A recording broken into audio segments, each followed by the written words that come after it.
৩ August সন্ধ্যা থেকে রংপুরের বেগম রোকেয়া বিশ্ববিদ্যালয়ে ছাত্রদল ও ছাত্র শিবিরের সংঘর্ষে উত্তপ্ত হয়ে ওঠে পুরো ক্যাম্পাস।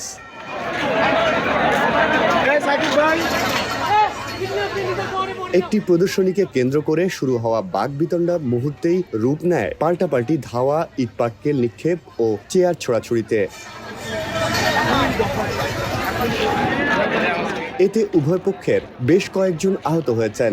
সংঘর্ষ চলে রাত 11:30 পর্যন্ত।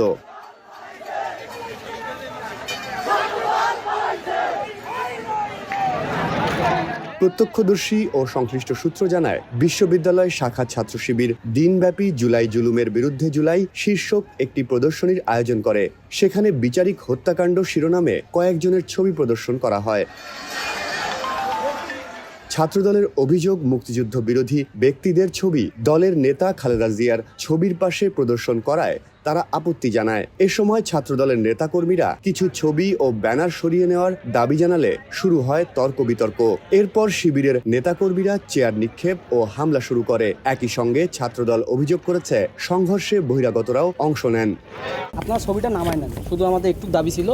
একটু দাবি থেকে মানে ওখানে ওনাদের ছেলেপেলে কিছু ছিল, আমাদের ছেলেপেলে ছিল, সবাই আর কি আক্রমণাত্মক একটা পর্যায়ে হাতাহাতি হয়। তারপর ওখান থেকে আমরা চলে আসি। ক্যাম্পাসে যখন বহিরাগত ঢুকে তখন ছাত্রদলের কিছু ছেলেপেলে নিষেধ করছে যে বহিরাগত ক্যাম্পাসে ঢোকা যাবে না। তারপর এক পর্যায়ে লাঠি নিয়ে মারামারি শুরু। তারপর তো আমরা ছাত্র শিবির এবং ছাত্রদলের প্রেসিডেন্ট সেক্রেটারি আমরা বিশ্ববিদ্যালয় প্রশাসন দুই পক্ষকে ডেকে সিন্ডিকেট রুমে আমরা বসে একটা সিদ্ধান্ত নেই যে সব কিছু এখন থামানো দরকার, এবং আমরা লাস্ট অবধি ওটা কমপ্লিট করছি এবং আমাদের যে নেতাকর্মী আছে তারা সবাই চলে গেছে। ওই ছবিটা ছিল নিজামী এবং আরেকজন ছিল যে মানে যাদের হলো ফাঁসি দেওয়া হচ্ছিল, যে তারা মূলত রাজাকার ছিল। এ কারণে আসলে আমরা এটা জানি, কিন্তু এখন এটা বাংলাদেশে আমি মনে করি যে বাংলাদেশের সমস্ত মানুষ তো এটা জানে, এটা বা এটা নিয়ে ডিবেট করে। আমরা ওনাদের বলছি যে আপনারা নামান পরে আমার প্রফেসর স্যারকে জানাইছি বিষয়টা, স্যার এসে পরে ওটা অনেক লেটে নামানো হয়েছে। আমরা যখন বলছিলাম হয়তো 5 মিনিটের মধ্যে যে নামাইতো বিষয়টা, তাহলে এমনটা হতো না। এই ঘটনায় আপনাদের কতজন আহত? আমাদের মোটামুটি 10-15 জন আহত। তাদেরকে আমরা চিকিৎসার জন্য মেডিকেলকে পাঠাইছি। একজন মাথা ফেটে গেছে, সেলাই দিছে।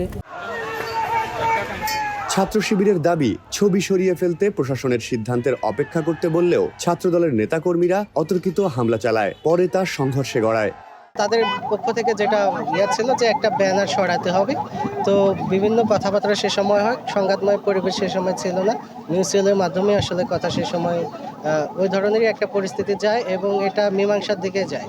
কিন্তু ছাত্রদলের ভাইরা যেদিকে ছিল সেই দিক থেকে তাদেরই একজন চেয়ার ছুঁড়ে মারে এবং আমাদের কিছু ভাইকে তারা লাথি মারে আর কি।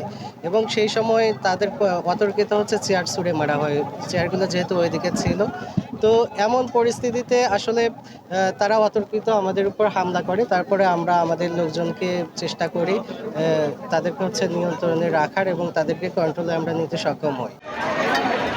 সংঘর্ষ নিয়ে বিশ্ববিদ্যালয়ের উপাচার্য ডক্টর শওকত আলী জানান, দুই দলেই দুই ছাত্র সংগঠনই একমত হয়েছে যে জুলাই এখনও যায়নি।